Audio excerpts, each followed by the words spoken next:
کیا کبھی آپ نے سوچا ہے کہ شیطان نے انسان کے خلاف سب سے پہلا وار کس چیز پر کیا تھا؟ نہ مال پر، نہ کھانے پر، نہ عزت پر، بلکہ لباس پر۔ وہ لباس جو اللہ نے عزت کی علامت بنایا ہے، شیطان نے اسی کو انسان کے خلاف ذلت کا ذریعہ بنا دیا۔ اللہ تبارک و تعالیٰ نے ابن آدم کے لیے لباس کو صرف ایک پردہ نہیں بلکہ عزت، حیا اور زینت کا نشان بنایا ہے۔ لباس انسان کے انسان ہونے کی پہچان ہے، ورنہ سارے جانور ننگے ہوتے ہیں۔ اس کا وقار، اس کی حفاظت اسی لباس کے اندر ہے، لیکن شیطان کو یہ لباس پسند نہیں آتا۔ اسی وجہ سے قرآن پاک کہتا ہے، یا بنی آدم لا یفتننکم الشیطان کما اخرج ابویکم من الجنۃ ینزع عنہما لباسہما لیریہما سوآتہما۔ اے ابن آدم، شیطان تمہیں دھوکے میں نہ ڈال دے جیسے اس نے تمہارے ماں باپ سے ان کا لباس اتروا دیا تھا تاکہ ان کی شرمگاہیں ظاہر ہو جائیں۔ شیطان نے حضرت آدم اور اماں حوا کے خلاف جو سب سے پہلا ہتھیار استعمال کیا وہ ان کا لباس اتروانا تھا۔ شیطان کی چال آج بھی وہی ہے، آج بھی وہ چاہتا ہے کہ آدم کی اولاد اپنے بدن سے لباس اتار دے اور اپنے دل سے حیا ختم کر دے۔ تو پھر وہ کبھی فیشن کے نام پر، کبھی آزادی کے نام پر، کبھی ایک حرام رشتے کے نام پر اور کبھی ماڈرنزم زندگی کے نام پر۔ مقصد اس کا آج بھی وہی ہے کہ لباس اتروا دیا جائے۔ تو خواتین سے میں اتنا کہوں گا کہ قدرت نے عورت کو حسین بنایا ہے، اس میں کوئی شک نہیں، لیکن اس کی خوبصورتی لباس کے اندر ہے۔ جیسے وہ لباس سے باہر نکلتی ہے اس سے زیادہ بدصورت کوئی نہیں۔ تو جب اپنے لباس کو وہ کم کرتی ہے تو اپنی عزت، اپنی قدر اور اپنی اہمیت کو کھو دیتی ہے، اور شیطان سب سے زیادہ خوش ہوتا ہے، وہ شیطان کی دوست بن جاتی ہے، کیونکہ شیطان تو یہی چاہتا ہے کہ وہ ابن آدم کا لباس اتروا دے۔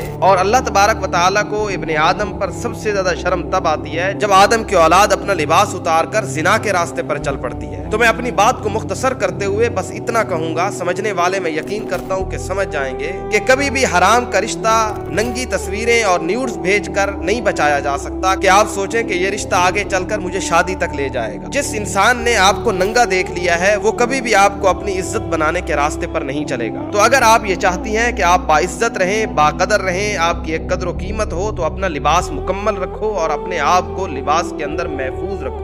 جس دن تم نے لباس اتار دیا وہ کسی بھی شخص کے لیے ہو، وہ تم نے اس شخص کے لیے نہیں بلکہ شیطان کے کہنے پر اتارا ہے، اب آپ کی کوئی قدر و قیمت نہیں ہے۔ تو جیسے ہی آپ نے کسی کے کہنے پر اپنا لباس اتارا ہے تو آپ 2 ٹکے کی عورت اس کی نظر میں بن کے رہ جائیں گی، آپ کی قدر نہ اللہ کی نظر میں ہوگی اور نہ ہی اس انسان کی نظر۔